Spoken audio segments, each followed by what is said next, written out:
Bro இப்போ தெரியுது நீங்கள் இண்டஸ்ட்ரியிலேருந்து குவிட் பண்ணீங்கன்னு. மணிரத்னம் சார் ஆஃபீஸ்லேருந்து 2 தெரு தள்ளி ஒரு ஆஃபீஸு, ஃபர்ஸ்ட் ஃப்ளோரு, 3 BHK. அப்படி ஆஃபீஸ் எடுத்து எனக்கு வாய்ப்பு கொடுக்கல அவர், என்ன சொல்கிறீங்க? அதெல்லாம் நான் குவிட்டே பண்ணி செட்டப்பே தாறுமாறாக இருக்குது bro. But frankly speaking, beyond cinema you had presence இருந்துகிட்டே தான் இருக்குது எப்போவுமே. இன்றைக்கி இப்போ இந்த ஸ்டாண்டப் மூமெண்ட்டை வந்து 2008 யூகிச்சு இது ஒரு ப்ராஸ்பெக்டாக இருக்கும், நம்ம கேலி கிண்டல் பண்ணுறத பல பேர் 1000 ரூபா கொடுத்து வந்து பார்ப்பாங்க. 1000 ரூபா இஸ் ஈக்குவல் டு 3 மூவி டிக்கெட்ஸில். ஸோ அதெல்லாம் முன்கூட்டியே you know kind of figured out. So இந்த கெமிக்கல் இன்ஜினியரிங்லாம் ஃபஸ்ட்டு அதே வேலை தான் போகணுன்றது சாத்தியம் இல்லை. பட் அந்த சேஞ்ச் ஓவர் வந்து ஃபேமிலியில் அக்செப்ட் பண்ணுறதுன்றது, ஐ திங்க் ஃபேமிலியை பொறுத்தவரை அந்த எஜுகேஷன் டிகிரிலாம் முடிச்சப்பறம் அவங்களுக்கு ஒரு கான்ஃபிடன்ஸ் வந்துச்சு. அதாவது வேறு ஏதாவது ஒரு ஃபீல்டில் போய் அதில் ஃபெயில் ஆனால் கண்டிப்பாக இதுக்கு திருப்பி வரலான்னு ஒரு கான்ஃபிடன்ஸ் இருந்துச்சு. ஐ திங்க் அதனால தான் அலோவ் பண்ணாங்க இனிஷியலாக. சரி, நீங்கள் சினிமாவில் ட்ரை பண்ணுறீங்களா, ஆண்டர்ப்ரனர்ஷிப் பண்ண போகிறீங்களா, தியேட்டர் பண்ண போகிறீங்களா, ஒரு பயம் கலந்த நம்பிக்கை இருந்துச்சு அவங்களுக்கு. ஸோ பட் அவங்களுக்கு எப்போவுமே நியூ இது வந்து சரியாக போகலன்னா எப்போவுமே ஒரு காக்னிசன்ட்டோ ஒரு இன்ஃபோசிஸ்லையோ ஜாப் கிடைக்கக்கூடிய ஒரு ஆப்பர்ச்சுனிட்டி இருக்குன்னு தான் ஐ திங்க் அந்த தெனாவட்டு இருந்தது அவங்களுக்கு. அப்புறம் நல்ல colour, well built body, humour வேறு வரும். அப்புறம் வேறு என்ன, lot of comparisons between you and Sita. எங்கள் அம்மாவும் இதே தான் சொல்கிறாங்க. ஸோ அந்த ஒரு வயசில் நமக்கே தெரியும் என்ன நிறைய பொண்ணுங்களுக்கு நம்மளுக்கு பிடிக்குது போலே அவங்களுக்கு நம்மளை அப்படின்னு. அதை நல்லா யூட்டிலைஸ் பண்ணிக்கிட்டீங்களா இல்லை? ஆக்சுவலி இந்த மாதிரி மற்றவங்க சொல்கிறாங்க இல்லையா, இந்த மாதிரி இப்படி தான் நீங்கள் அப்பியர் ஆறீங்கன்னு, அது மோஸ்ட் ஆஃபன் நம்மளுக்கே தெரியறதில்ல. So I did not think of myself as a good looking person. இந்த மாதிரி எப்படி அப்பியர் ஆகிறேன். இன்ஃபேக்ட் நிறைய பேர் வந்து என்னை வந்து பார்க்குறதுக்கு ரிச்சாக இருக்கீங்க, பார்க்குறதுக்கு ரொம்ப அரகண்ட்டாக இருக்கீங்க, பார்க்குறதுக்கு ரொம்ப எஜுகேட்டடாக இருக்கீங்க. ஸோ அந்த மாதிரி ரோல் தான் எனக்கு கொடுத்தாங்க. ஸோ எப்படி தெரிகிறனோ அது எனக்கு அந்த அந்த உணர்வு எனக்கு இல்லை. ஐ did not know how I appear to other people. So அது வந்து ஐ திங்க் இனிஷியலாக எனக்கு வந்து ஒரு பெரிய டிஸ்அட்வான்டேஜாக இருந்துச்சு. பிகாஸ் அப்போ வந்து நான் சினிமாவில் இறங்கும்போது ஒரு தியேட்டர் கலைஞனாக தான் இறங்கினேன்.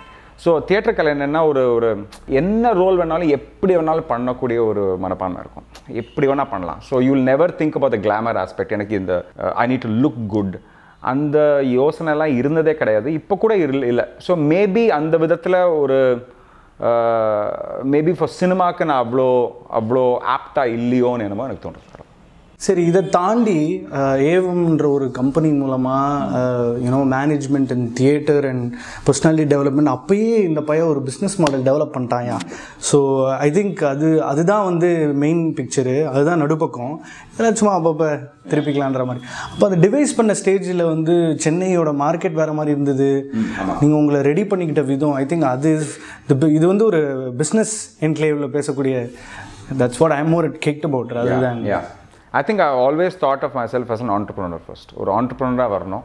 பிகாஸ் எங்கள் தாத்தா வந்து ஒரு சின்ன டிரான்ஸ்போர்ட் கம்பெனி நடத்திட்டு இருந்தார். ஒரே ஒரு லாரியை வந்து அவர் ஓன் கூட பண்ணல, அவர் அதை வந்து ஹையர் பண்ணிவிட்டு அதான் அவரோட என்டையர் கெரியர்.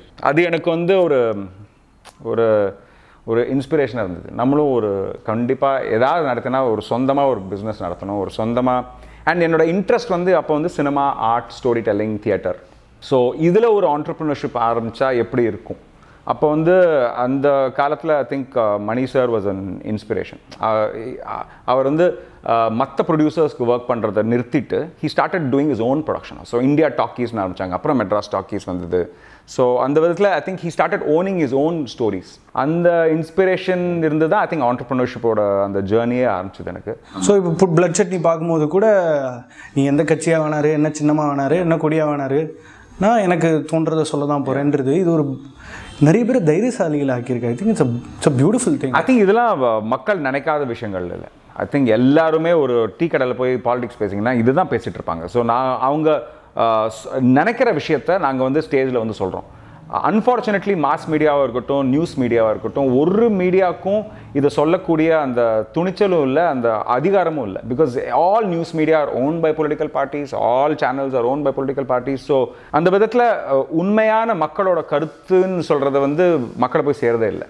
இட் டசன்ட் இவன் ரீச். மக்களுக்குள்ளே இருக்குது, it doesn't come through the media at all. சினிமாவில் கூட ஒரு மெர்சலில் ஒரே ஒரு டயலாக் சொன்னதுனால என்னெல்லாமோ பேச ஆரம்பிச்சிட்டாங்க. ஸோ அந்த விதத்தில் ஈவன் காமெடி இப்போ பார்த்தீங்கன்னா மோஸ்ட் காமெடி இஸ் அபவுட் நீ கருப்பேன், நீ குண்டேன், இது அது. That is all the comedy that is there. Very few times that they go beyond saying let's make a social statement, let is talk about politics. So சினிமாவில் இருக்கிற காமெடியை பொறுத்தவரை there is only slapstick comedy technically. So இப்போ வந்து standup comics young பீப்புளுக்கு standup comic போய் ஸ்டேஜில் போய் ஒரு அவங்க இது வரைக்கும் கேட்காத ஒரு விஷயத்தை வந்து கேட்கும்போது தே லைக் ஹே இதை பற்றி பேசினா ஓகேவா, ஓ இதை பற்றி பேசலாமா, இதை பற்றி ஜோக்கும் அடிக்கலாமா, அந்த தாட் வரும்போது they feel that they can be their own free people. So யங்ஸ்டர்ஸ்க்கு ரொம்ப ரொம்ப எக்ஸைட் ஆன விஷயம் வந்து when we talk about things that are technically taboo, when they for them it's liberation. They say that எங்கள் வீட்டில் இது பேசக்கூடாதுன்னு சொல்லியிருக்காங்க, ஆனால் நான் யோசிக்கிறேன் இந்த விஷயத்தை பற்றி, ஆனால் பேசக்கூடாதுன்னு சொல்கிறாங்க. So it's like almost censorship, 3 monkeys of Gandhiji மாதிரி. So that is a liberation that standup comics have provided. Unfortunately, lots of people take stand-up comics very seriously. இவர் இப்படி சொல்லிட்டாரு, இவர் வந்து நல்லவர், இவர் கெட்டவர், அவ்வளோ ஒரு கோமாளியை இவ்வளோ சீரியஸாக எடுத்துக்கவே கூடாது. ஆக்சுவலி எப்படி இருந்தாலும் அவன் எப்படி ஒரு சமூக கருத்தாக இருக்கட்டும், ரொம்ப ஃபிலசாபிக்கல் ஸ்டேட்மெண்ட்டாக இருக்கட்டும் சொன்னால் கூட அவன் கோமாளி தான். நான் கோமாளி தான் ஸ்டேஜில். You should not take a கோமாளி too seriously also. Unfortunately, since politicians are not serious, parents are saying don't. Youngsters are listening to stand-up comics and saying that, oh, I will listen to what he's saying. It's not a good place to be. Bro, இப்போ அந்த Chris Tucker, if I'm not wrong, yeah, so he doesn't swear when he... Chris Rock does swear. Yeah, Chris Tucker doesn't, I believe. Okay. So how is it, and the factor of swearing, making it, இப்போ அப்பா அடிக்கடி use பண்ணுறது உனக்கு குண்டி கொழுப்பு, so that so உங்ககிட்ட அது ஒரு நல்ல ஹை பாயிண்ட் ஸ்பைக் கிரியேட் பண்ணுது. So but how is it to not swear basically? ஒரு நான் ஸ்கூலில் படிக்கும்போது நான் தான் இந்த ஸ்கூல் லீடராக இருப்பேன். ஸோ அதாவது நான் தான் அவன் ஃபக்குன்னு சொல்லிட்டான்டா, அவன் சொல்லிட்டான்டா, நான் தான் அவனாக இருந்தேன். Okay. So the cultural keeper மாதிரி. லேட்டர் ஆன் இன் லைஃப் நான் வந்து காலேஜில் போகும்போது நான் எவ்வளோ மொக்கையாக இருந்திருக்கேன், எவ்வளோ இடியாட்டிக்காக இருந்திருக்கேன். பிகாஸ் கெட்ட வார்த்தை பேசுகிறவன் கெட்டவன் இல்லை, நல்ல வார்த்தை பேசுகிறவன் நல்லவன் இல்லை. ரைட்? ஸோ சம்டைம்ஸ் வந்து ஒரு இயல்பாக ஒரு பேசும்போது you may use some bad language. You may not use it in a bad way. You don't mean to say that as such.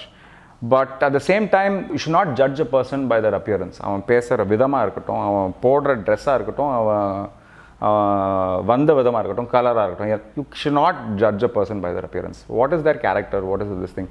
So I do use technically bad words very liberally, but I hope I don't have bad thoughts. I don't know. But it helps ஒரு standup comedian content develop பண்ணும்போது இங்கே இல்லை. Actually இந்த மாதிரி தான் நேச்சுரலாக நான் பேசுவேன். So I am just being natural to myself on stage. So sometimes it backfire. ஐயோ ரொம்ப கெட்ட வார்த்தை பேசிட்டு இருக்காரு, மச்சான்னு சொல்லிட்டே இருக்காரு. All these things are irritating to the audience. அது கம்மி பண்ணணும்னு ஒரு ஃபீட்பேக் வந்திருக்கு. Maybe I will change. Maybe is nice. Maybe is interesting. Bro, நீங்கள் தான் வந்து இந்த சந்தையில் நம்ம இதை விற்கலாம் அப்படின்னு ஒரு சந்தை நீங்கள் தான் கிரியேட் பண்ணீங்க. அந்த சந்தையில் இப்போ நிறைய பேர் வந்து வளம் வந்து ஜெயிச்சு, இட்ஸ் மியூச்சுவல் ஃபீலிங், பார்க்குறதுக்கு ரொம்ப நல்லாயிருக்கு.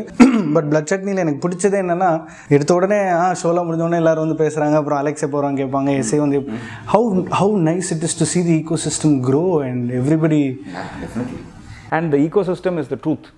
நான் வந்து அது வந்து இது உண்மை இல்லைன்னு சொல்லிட்டு போகலாம். பட் த ஷோ நான் ரியாலிட்டி காமெடின்னு சொல்லியிருக்கேன் இல்லையா. நான் எனக்கு நடந்த எல்லா ரியாலிட்டியை பற்றி நான் ஓப்பனாக பேச போகிறேன், அதை பற்றி ஜோக்கும் அடிக்க போகிறேன்னு சொல்லியிருக்கேன்.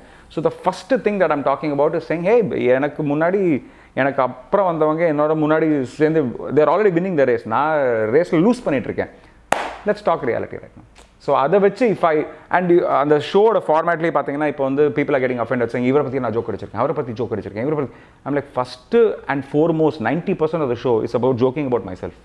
ஸோ தட் இஸ் யூஸ்வலி ஒரு க்ளவுன் பார்த்தீங்கன்னா யூஸ்வலாக ஒரு 10 வாட்டி விடுவார், எல்லாம் சிரிப்பாங்க, குழந்தைங்களாம் சிரிப்பாங்க. Then the clown will start making fun of you. அதுதான் ஒரு கோமாளியோட ஒரு Tenali Raman will first make fun of himself, அதுக்கப்புறம் he will make fun of the king itself. So technically when you make a social observation or make people laugh saying நம்ம எவ்வளோ ஹிப்போக்ரிட்ஸாக இருக்கோன்னு சொல்லும்போது, you have to first show that you are a hypocrite. I am the first hypocrite. Now I will talk about you. So I think 90% of the show is making fun of myself and my situation and the difficult things that happen to me. So that's okay. இது வரைக்கும் ஏதாவது standup comedian அரெஸ்டாக இருக்காரா bro? கண்டிப்பாக கூடி சீக்கிரத்தில் ஆவாங்க. நானாக கூட இருக்கலாம் அது. ஏன்னா எனக்கு தி என்டையர் ஷோவில் ரொம்ப சிம்பிளான ஒரு ஜோக், ஆனால் அந்த ஜோக்குக்கு டைமென்ஷனும் இருந்தது, அதுக்கு ஒரு பெர்ஸ்பெக்டிவ் இருந்தது. வென் யூ ஸ்போக் அபவுட் கலைஞர் கருணாநிதி. உண்மையாக சொல்ல போனால் இது வந்து இந்த ஜோக்கை நான் 2 வருஷமாக அடிச்சிட்ருக்கேன், 2 வருஷமாக. ஸோ யூஸ்வலாக ஒரு 2 வருஷம் ஒரே ஜோக் ஆமாம் சேம் வெக்கமே இல்லாமல். ஓகே, எல்லா கமெடியன்ஸும் சொல்லியிருக்காங்க சேங் என்னடா அது இதே ஜோக்கை 2 வருஷமாக அடிச்சிட்ருக்கேன். சரி, இந்த ஜோக் இஸ் அபவுட் கலைஞர் இல்லையா? So you have to play with the politics of the joke. அதாவது நான் கலைஞர் தப்புன்னு சொல்லலை, Stalin வந்து good or bad and so I'm just playing with the edginess of saying how do you stay on the wall of politics without saying I'm supporting or not supporting. Because a comedian, because in this show Tamil Nadu politics பத்தி, so இந்த ஜோக்ல ஒரு Vijayakanth joke இருக்கும், ஒரு கலைஞர் joke இருக்கும், ஒரு அம்மா joke இருக்கும், ஒரு சசிகலா ஜோக் இருக்கும், ஒரு ஓபிஎஸ் ஜோக் இருக்கும், ஒரு இபிஎஸ் ஜோக் இருக்கும். I will hit everybody samama so that you will never know who I support, because a comedian cannot stand for anything. He should stand for I'll make fun of everything. I'll make fun of me, I'll make fun of my mother, I'll make fun of my friends, I'll make fun of everybody, because making fun is not insulting, it is celebrating. Bro, ஒரு stand up comedy ஷோக்கு எழுதுறது அது ஒரு தனி ஸ்பேஸாக இருக்குது. So அதனால் இப்போ இந்த ஸ்டாண்ட் அப் ஷோக்கு எழுதுறதே ஏதோ ஒரு படத்துக்கு ஸ்கிரிப்ட் எழுதுகிற மாதிரி தான். The very first word that you utter matters a lot, and the first joke has to be the bait. And then ஒவ்வொரு ரீலாக ஒவ்வொரு 5 மினிட்டுக்கு ஒரு ஸ்பைக்கு இதை ஞாபகம் வச்சுட்டு மைண்ட் ப்ளோயிங்காக இருக்குது. ஸோ கஷ்டமான விஷயம் தான். ஆமாம், I think because it's every ஜோக்குக்கு ஒரு there is no grey area. ஒரு சீரியஸ் படம் பார்த்தீங்கன்னா ஆடியன்ஸ் வந்து சைலண்ட்டாக இருக்கும்போது படம் நல்லா போய்ட்டுருக்கா நல்லா போகலையான்னு தெரியாது. எல்லாம் நல்லா குவாய்ட்டாக பார்த்துட்ருக்காங்கடா, டெஃபினட்டாக அவங்களுக்கு கனெக்ட் இருக்குது, குவாய்ட்டாக பார்த்துட்ருக்காங்க, ரியாக்டே பண்ண மாட்டாங்க. ஸோ யூஸ்வலாக வந்து ஒன்லி அந்த ஃபஸ்ட் ஷோ பெரிய ஸ்டார் பண்ணும்போது you have all these punches. அதாவது ஓகே ஹீரோ என்ட்ரிக்கு கிளாப் பண்ணாங்களா, இந்த காமெடியன் என்ட்ரி கிளாப் பண்ணாங்களா, அந்த you are able to measure the response. Standup காமெடியை பொறுத்தவரை த ரெஸ்பான்ஸ் இஸ் டிரான்ஸ்பரண்ட். சிரிச்சாங்களா இல்லையா, அவ்வளோதான். லைவாக அந்த ஆடியன்ஸ் வந்து சிரிச்சாங்களா இல்லையா. ஸோ நாங்கள் வந்து ஓப்பன் மைக் பண்ணும்போது அந்த மெட்டீரியல் டெஸ்ட் பண்ணும்போது we are working that material up to a point that it creates the response that you want. அந்த ரெஸ்பான்ஸ் வந்து வியப்பாக இருக்கலாம், பார்ட்டிசிபேஷனாக இருக்கலாம், சிரிப்பாக இருக்கலாம். Most often we are working for நம்மளுக்கு இன்டெண்டட் ரெஸ்பான்ஸ். இப்போ சிரிச்சாங்களா, இப்போ சிரிச்சதை வச்சுக்கிட்டு நான் வந்து சிரிப்பு அப்புறம் லேட்டராக ஒரு கூகுள் அடிக்க போகிறேன், பிகாஸ் நீங்கள் அப்போ சிரிச்சிங்களே இப்போ அதை பற்றி பேசலாம். So you are looking to see response. So standup காமெடியை பொறுத்தவரை இட் இஸ் ஆல்வேஸ் டெவலப்ட். யூஸ்வலியாக ஒரு ஃபிலிம் ஸ்கிரிப்ட் வந்து 4 அசிஸ்டன்ட் டைரக்டர்ஸ் ஒரு ரூம் போட்டு யோசிச்சுட்டு அப்படியே they'll be discussing and saying இது எப்படி ரெஸ்பான்ஸ் வரும். We are always testing response. ஒரு ஜோக் எழுதின அப்புறம் immediately we go to the audience and then we come back and test. We are constantly almost live checking the response to that show. So when ஃபைனலாக ஒரு show ready ஆகும்போது அது எவ்வளோக்கு எவ்வளோ test பண்ணியிருக்கோமோ அவ்வளோக்கு அவ்வளோ நல்லது. So it's always the audience is a part of the process of stand-up comedy writing. Bro, படங்கள் உங்களோட filmography பார்க்கும்போது invariably the films that you've done with the respective director that turned out to be their last decent film. அப்படிங்களா? அதுக்கப்புறம் அவங்க படங்கள் பண்ணியிருக்காங்க. But மனைவி sir விட்டுருவோம், அலைப்பாயுதை விட்டுருவோம். பட் மற்ற டிரெக்டர்ஸ் எல்லாமே I think after that they've cracked the code மாதிரி தான். எதனால் இப்போ வந்து இந்த காஸ்டிங் கோச்லாம் சொல்கிறாங்க, அதுக்கு நீங்கள் இடம் கொடுக்கலையா? இல்லை யூனோ நான் இடம் கொடுத்தேன், யாரும் என்ன கோச்சில் கூப்பிடவே இல்லை. I think you were luck இல்லை. I didn't have the seriously luck. I definitely did not. I was not lucky. luck ரொம்ப முக்கியம் சினிமா இண்டஸ்ட்ரியை பொறுத்தவரை. ஏதோ ஒரு மணி சார் படம் நீங்கள் லீடாக நடிக்க வேண்டியதுலாம் கூட ஏதோ ஒரு நியூஸ் இல்லை. அது இல்லை actually அலைப்பாயுதையில் I was tested for Maddie's role now. Okay. And I did a very good screen test. I mean, rather what he saw he liked, the rushes also he liked. I was 20 years old. Maddie was 28 at that point of time. So I looked very young. அது வந்து ஒரு என்கரேஜ்மெண்ட்டாக தான் எடுத்துக்கிட்டேன். So I was like, hey wow, என்னை பற்றி யோசிச்சிடல போதும். So அதுக்கப்புறம் I had a huge launch with P.C. Sriram sir and அந்த படம் சரியாக போகும். It didn't go well at all. It was அவருக்கும் எதிர்பார்த்த மாதிரி அந்த படம் அமையலை. அவருக்கு ஒரு ஸ்லோ மோஷன் அப்படி தட்டி ஒரு ஸ்லோ மோஷன் எவ்வளோ பண்ணாலும் I was not lucky. Definitely I was not lucky. Najjama, you believe that? I believe that. And at the same time I will not say na romba talented la solla maatana, because I've seen many more talented actors. In fact, in the last 2-3 years la there have been so many talented actors who I have seen and said இந்த இவ்வளோ talent நம்மள்ட்ட இருந்ததே கிடையாது. I hope they have luck also. So அவ்வளோ talent எங்கிட்ட எனக்குள்ளே இருந்ததா may not have. But the films kept you busy. ஏவம் பிறந்திருக்காது, இவ்வளோ பேருக்கு மாதம் சம்பளம் போட்டிருக்க முடியாது, ஸ்டாண்டப் மூவ்மெண்ட் நடந்து ஃபிலிம்ஸ் சம்பாதிப்பில் தான் நான் ஏவம் வந்து ஒரு ஃபஸ்ட்டு 6-7 இயர்ஸ் நடத்தினேன். ஸோ எவ்வளோ எனக்கு பிடிக்காத ஃபிலிமில் கூட சம்டைம்ஸ் நான் ஒர்க் பண்ணியிருக்கேன். A film that you never wanted to be part of? Never wanted to be a part of. I did. I fought a lot. நான் செல்வராகவனுடைய நிறைய சண்டை போட்டிருக்கேன் யார்டே மோகினியில். பிகாஸ் என்னோட கேரக்டருக்கு ரொம்ப ஈஸியாக மொக்கையாக காமிச்சிருக்கலாம். I had 2-3 scenes in the initial draft. அதனால தான் அந்த ஸ்கிரிப்டே ஒத்துக்கிட்டேன். I think அது கொஞ்சம் சண்டை போட்டு தான் வாங்க வேண்டியிருந்தது. So I did fight with Selva. I did fight to get those scenes in place. அது ஃபைனலாக I think Selva stands by his script. He's a writer first and then a director. So அதெல்லாம் கொஞ்சம் enjoy பண்ணாமல் தான் பண்ணினேன் அந்த படம்லாம். I am trying to say I may not be a big actor but my character should be important. It should be important. So அதெல்லாம் ரொம்ப சண்டை போட்டு மரியாதை வாங்க வேண்டிய இண்டஸ்ட்ரி இது. சக்ஸஸ் இருந்தால் மரியாதை வந்துடும். சக்ஸஸ் இல்லைனா ரொம்ப சண்டை போட்டு ப்ரொடக்ஷன் மேனேஜர்கிட்ட, ஈபிட்ட, சம்பளம் கொடுக்குறவன்ட்ட, ப்ரொடியூசர்கிட்ட ரொம்ப கெஞ்சி கூத்தாடி ரொம்ப கஷ்டப்பட்டு தான் மரியாதை வாங்க வேண்டியிருக்கு இந்த இண்டஸ்ட்ரியில். ஒரு சின்னதாக ஒரு கட்டு வந்துச்சுன்னா அதுக்கு உடனே பேண்டேட் போடுறோம். ஆனால் இங்கே படுற அடிக்கு அதுக்கு மரியாதையும் கிடைக்க மாட்டேங்குது, அட்டென்ஷனும் கிடைக்க மாட்டேங்குது. இங்கே படுற அடி அது இங்கே எடுத்துக்கிட்டு you should convert it into art. You should convert it into an opportunity. அது மற்றவங்களுக்கு காமிக்க வேணாம், நீங்கள் உங்களுக்கே காமிச்சிக்கணும். You have to show that I can do this. மற்றவங்க எப்போவுமே சொல்லுவாங்கப்பா, யார் who doesn't get trolled, who doesn't get people who don't, everybody gets criticized. நம்ம ஒரு ஐடியா ஆரம்பிக்க போகிறோன்னு வெளில போவோம், ஒரு 10 பேர் எதுக்கு இந்த ஐடியா, இதெல்லாம் ஏற்கனவே பண்ணியாச்சு, இதெல்லாம் ஐடியாவா, இது ஐடியாவே கிடையாது. எல்லா விஷயத்துக்கும் everybody is a critic, everybody is a judge. nobody judge பண்ணிக்கிட்டே இருந்தால் நீங்கள் ஆக்டே பண்ண மாட்டீங்க, ஒரு ஆக்ஷனே இருக்காது உங்கள் லைஃப்பில். Your life should be about more action than judgment of other people. So if you keep on doing what you want to do, you don't have time to judge other people. அங்கே அழகாக சில பல்பெல்லாம் தொங்கிட்டு இருக்கீங்க, அங்கே உங்களை தனியாக நிற்க வச்சு ஒரு செக்மெண்ட் பண்ண போகிறோம். பட் அதுக்கு முன்னாடி மட்டும் if you can just தொடச்சிட்டு. ஸோ ப்ரோ, ஒரு மாஸ் ஹிஸ்டீரியா மாதிரி இல்லாமல் the hardest thing to do is make people genuinely laugh. It's like a real task. So இப்போ நீங்கள் இந்த ஓப்பன் மைக் காலங்களில் டக்குன்னு ஒன்று சொல்லுவாங்க, அதுக்கு ஒரு you have to create a joke out of it மாதிரி. So we are going to just throw a task. Stand-up comedy. There's no reason why you need to stand up to do comedy, But if your comedy does not make yourself and the society around you stand up, then it's not comedy in the first place. So it's a two-way. Mani Ratnam Gautham Menon இங்கிலீஷாகவே பேசிடுவார். இவர் English sensibility வச்சுட்டு அந்த தமிழ் கொண்டு வரும்போது you feel like we've gone to an international experience within a Chennai feeling. So that's Mani Ratnam. So basically Gautham மேனனை கலாய்ச்சிட்டீங்க.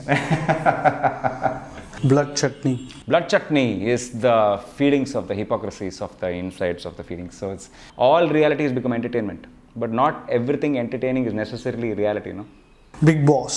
நம்ம நல்லவரா கெட்டவரா யோசிக்கிறது பதில மற்றவங்களை பற்றி அது daily. I feel so sad because Ovia has become famous because of Big Boss, not because she's actually a good actor. அவள் acting வருதா இல்லையா யாருமே அது யோசிக்கல.